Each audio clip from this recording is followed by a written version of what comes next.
老板，请问一下，你们以前在那个角落开店吗？对，有吗？有。太好了！哎，5、6年前。哦，真的？哎，我以前是你们的乘客。我记得。我也记得啊。哦，真的，谢谢。太好了，那我想的那个，汉堡蛋，好，还有玉米蛋，好，还要冰豆浆。可以。来台湾大概2个月的时候，语言交换的朋友庆赏帮我买了一份猪肉汉堡跟豆浆。我吃了一口这个汉堡，永远也不会忘记那个惊为天人的滋味，真是太好吃了。日本的美乃滋是酸的，台湾的是甜的。我从来没有吃过这种口味的汉堡，真的是太美味了。如果以后有外国朋友来台湾玩的话，除了去小笼包店之外，你可以带他去早餐店哦，他们一定会很难忘的。真的很开心这家店还在。看到这个看板的时候，马上想到牯岭街少年杀人事件，杨达昌导演拍的一部很精彩的台湾电影。可能现在的年轻人不知道这位台湾电影大师，那时候为他的电影深深着迷。不过知道我就在看电影一样里的牯岭街附近这件事让我很开心。每次我来这里，大家都看起来很忙，影印机也从没停过。我想应该是大家都很信赖这家店，虽然我印刷的数量不多，但是他们每次都很细心的帮我印刷。来到这里才发现闭店了，现在正在施工。对面金鲜便当的老板要搬来家里经营。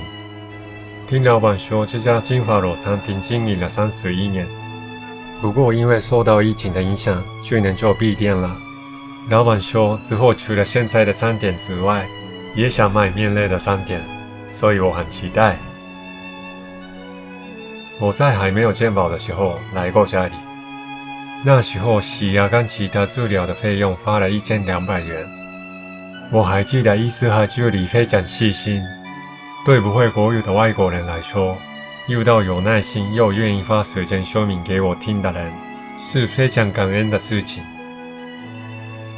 之前在这个休闲室前面，每次经过的时候都有很大只的狗狗躺在这里，狗狗的大小跟两段跳绳差不多大，所以路人跨越它的时候都要用跳的或是只能绕路。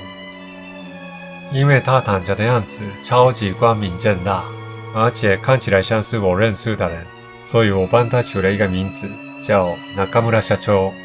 天气太热的时候，中村社長会在店里面休息。那个时候我就知道台湾人很爱护动物。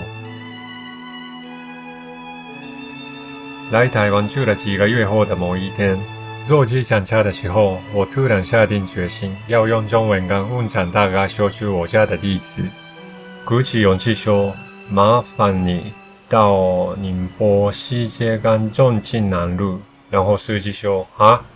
所以我以为麻烦你的发音不对，再重复说：“麻烦你到宁波西街跟重庆南路。”司机再说：“啊？宁波西跟哪里啊？”我说：“重庆南路。”啊，重庆南路啊，重庆啊，重庆碰啊，梦啊，rom啊，